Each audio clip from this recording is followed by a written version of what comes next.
परिचय। तालाब की मछलियां व अन्य जलीय जंतु मर रहे थे। ऐसा इसलिए हो रहा था क्योंकि लोग अपने घरों का कूड़ा तालाब में डालते थे। इस पाठ में हम कूड़ा, इसके स्रोत और मानव व अन्य जंतुओं पर इसके हानिकारक प्रभावों के बारे में जानेंगे। हम कूड़े की निपटान विधियों के बारे में भी जानेंगे। उद्देश्य। इस पाठ के अंत में आप निम्न करने में सक्षम होंगे: कूड़े कचरे को परिभाषित करना, अपशिष्ट के निपटान विधियों की सूची बनाना, कंपोस्टिंग यानी कूड़े कचरे से खाद बनाना और कृमि यानी फसलों के लिए हानिकारक कीट कंपोस्टिंग को परिभाषित करना, कागज की पुनः चक्रण प्रक्रिया का वर्णन करना, प्लास्टिक अपशिष्ट के निपटान का वर्णन करना, जैव निम्ननी यानी प्राकृतिक रूप से सड़नशील यानी बायोडिग्रेडेबल और अजैव निम्ननी यानी असड़नशील यानी नॉन बायोडिग्रेडेबल अपशिष्ट। हमारे दैनिक क्रियाकलापों के कारण विभिन्न स्रोतों से विविध प्रकार के अपशिष्ट उत्पन्न होते हैं।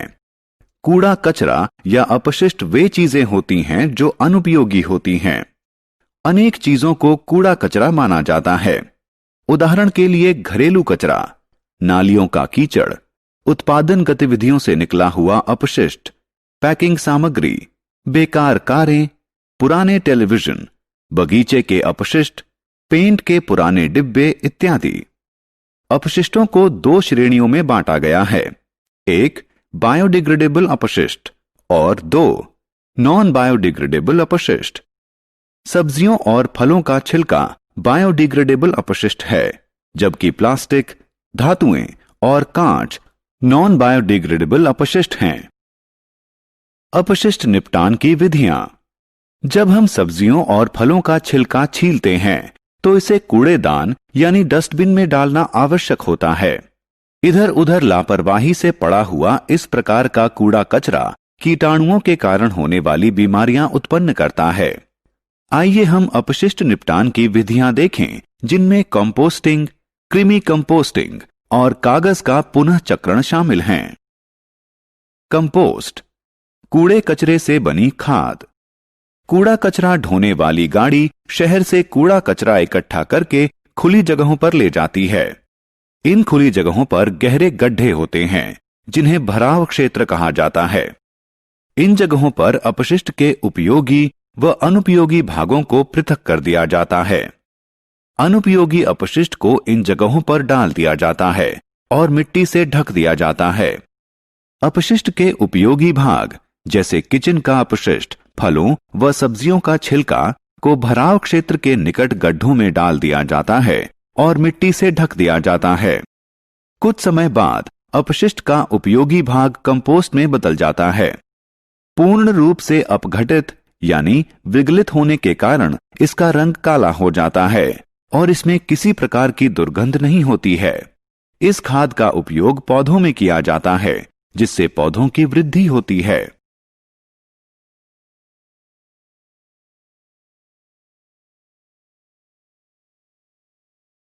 Vermi compost. छात्रों, आपने वर्षा ऋतु में केंचुए अवश्य देखे होंगे। वे किचन अपशिष्ट को कंपोस्ट में बदलते हैं। इसे कृमि खाद यानी वर्मी कंपोस्टिंग के रूप में जाना जाता है। वर्मी कंपोस्टिंग के लिए लाल केंचुओं का इस्तेमाल किया जाता है, जो दांत रहित होते हैं। इनमें पाई जाने वाली एक विशिष्ट प्रकार की संरचना, जो पेषणी यानी गिजर्ड कहलाती है, भोजन को पीसती है। ये गर्म या ठंडी जलवायु में नहीं रह सकते हैं, इसलिए वर्मी कंपोस्ट बनाने के लिए नमी की आवश्यकता होती है। वर्मी कंपोस्टिंग से प्राप्त कंपोस्ट खाद को कृषि कार्यों में इस्तेमाल किया जाता है।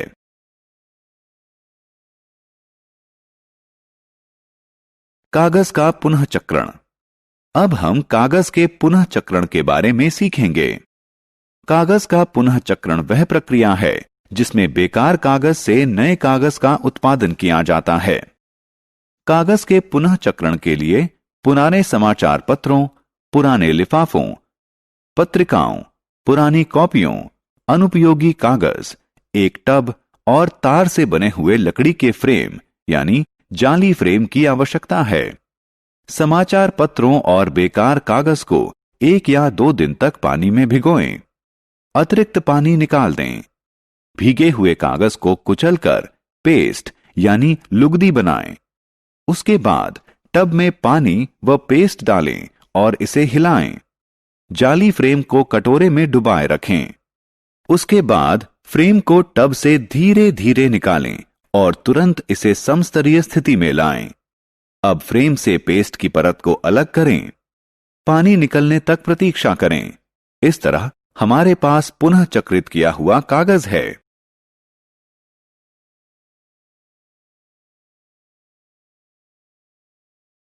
अजैव निम्ननी अपशिष्ट का निपटान। अब हम अजैव निम्ननी अपशिष्ट का निपटान देखेंगे।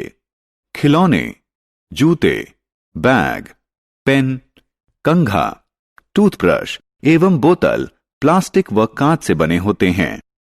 प्लास्टिक नॉन बायोडिग्रेडेबल वस्तु है। यह 2 साधारण पदार्थों में विभक्त नहीं होता है। सभी प्रकार के प्लास्टिकों का पुनः चक्रण भी संभव नहीं है। केवल कुछ प्रकार के प्लास्टिकों का पुनः चक्रण किया जा सकता है। प्लास्टिक एक हानिकारक अपशिष्ट। सभी प्रकार के प्लास्टिकों को जलाने पर हानिकारक गैसें उत्पन्न होती हैं। कभी कभी पशु प्लास्टिक के बैग खा जाते हैं, जिससे उनकी मृत्यु हो जाती है।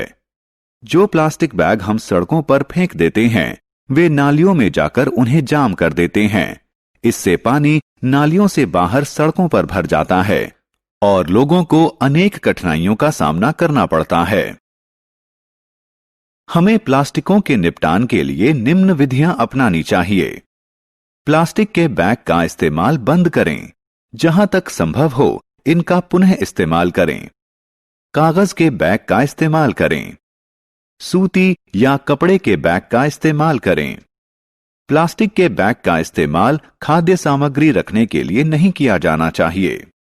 प्लास्टिक के बैग को इस्तेमाल के बाद इधर उधर नहीं फेंका जाना चाहिए। प्लास्टिक को जलाना बहुत ही हानिकारक है। हमें किचन के अपशिष्ट के निपटान के लिए भी प्लास्टिक के बैग का इस्तेमाल नहीं करना चाहिए।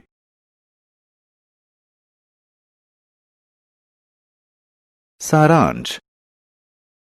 आइए हमने जो कुछ सीखा है उसे संक्षेप में दोहराएं। कूड़ा कचरा या अपशिष्ट वे पदार्थ हैं जो अनुपयोगी होते हैं। अपशिष्ट 2 प्रकार के होते हैं, 1 बायोडिग्रेडेबल और 2 नॉन बायोडिग्रेडेबल।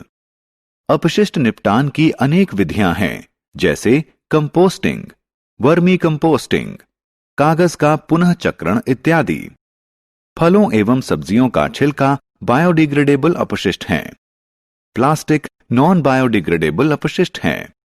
सभी प्रकार के प्लास्टिक जलाने पर हानिकारक गैसें उत्पन्न करते हैं।